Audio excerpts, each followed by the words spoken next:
আল্লাহ তাআলা পর্দা ফরজ করেছেন।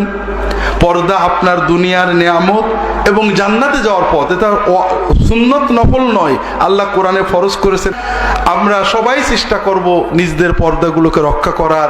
যারা এখানে পুরুষ আছেন আলহামদুলিল্লাহ, অনেকেরই দাড়ি আছে না? আলহামদুলিল্লাহ। দাড়ি রাখা ফরজ না ওয়াজিব না সুন্নত না নফল?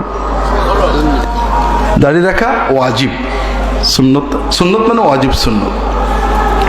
অনেকেই মাশাআল্লাহ টুপি পাগড়ি পরেন, আছে না? টুপি পাগড়ি পরা ফরজ না ওয়াজিব না সুন্নত? সুন্নত। কিন্তু এই পুরুষটার স্ত্রী অথবা মেয়ে মাথায় কাপড় দেয় না, আছে না নেই? মাথায়, আমার স্ত্রী আমার মেয়ের মাথায় কাপড় দেওয়ানো আমার জন্য ফরজ ওয়াজিব না সুন্নত? তাহলে আমি ফরজ তরক করে সুন্নত পালন করছি, আল্লাহর ওলি হতে পারবো তো? আমার উপর ফরজ ভাইরা, আমার স্ত্রী, আমার মেয়ে, আমার পুত্রবধূ সবাইকে আমি পর্দা করানোর চেষ্টা করব। আমার স্ত্রীরা ঝগড়া করব না, বউ তুমি আমার খুব প্রিয় বউ, তবে তোমার জন্য আমি দোজখে যেতে পারবো না। যা হয়েছে জীবনের অংশ চলে গেছে, আল্লাহ পর্দা ফরজ করেছে, তুমি পর্দা পালন করো, আমরা সংসার করি, তোমার কোনো ঘাটতি নেই। কিন্তু তোমার পর্দা যদি আমি সমর্থন করি, আমি দোজখে যাব। আমি বয়স হয়ে গেছে, যে কোনো সময় চলে যাব, আমি দোজখে যাব। হয় পর্দা করো, আর নাইলে তোমার সংসার তুমি করো, আমি আমার মতো খাবো। তোমার সাথে সংসার করে আমি দোজখ করতে চাই না। কথা কি বুঝতে পেরেছেন? স্ত্রীদের দায়িত্ব যেমন পর্দা করা, স্বামীর দায়িত্ব স্ত্রীকে পর্দা করানো। আমাদের দায়িত্ব যেমন নামাজ পড়া, আমাদের দায়িত্ব আমাদের মেয়েদেরকে, ছেলেদেরকে দিন শেখানো, পর্দা করানো। সবচেয়ে বড় কথা ভাইয়েরা, সমাজটা নষ্ট হচ্ছে না ভালো হচ্ছে? নষ্ট হচ্ছে। সমাজে হ্যারাসমেন্ট, নিপীড়ন, অত্যাচার, ধর্ষণ, গণধর্ষণ বাড়ছে না কমছে?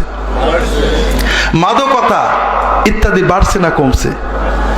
কারণ এটা একটা যুদ্ধ চলছে। যুদ্ধে সবল আর দুর্বল। যারা মাদকতা পছন্দ করে না, যারা গণধর্ষণ পছন্দ করেন, এরা দুর্বল। আর যারা মাদক বিক্রি করেন, যারা সিনেমার মালিক, টেলিভিশনের মালিক, যাদের প্রচারে ধর্ষণ বাড়ছে, যাদের প্রচারে মাদকতা বাড়ছে, তারা কি গরিব না বড় লোক?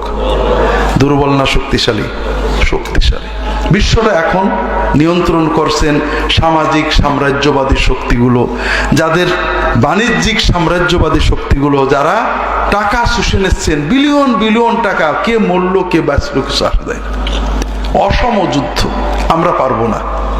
এই ধর্ষণ বাড়তে থাকতে পারে। আমরা টেলিভিশন বন্ধ করতে পারবো না, প্রচার বন্ধ করতে পারবো না, মাদকের প্রচার বন্ধ করতে পারবো না। যারা মাদক বিক্রি করেন তাদের এত টাকা, তারা এমপি কিনে নেবেন, মন্ত্রী কিনে নেবেন, টেলিভিশন কিনে নেবেন। যারা অশ্লীলতার বিপণন করেন তাদের এত টাকা, তাদের সব শক্তি আছে। তাহলে কি করব? আমরা হাল ছেড়ে দেব? না। আমরা কিছু করতে না পারি, নিজেকে তো বাঁচাতে পারি না, কি বলেন?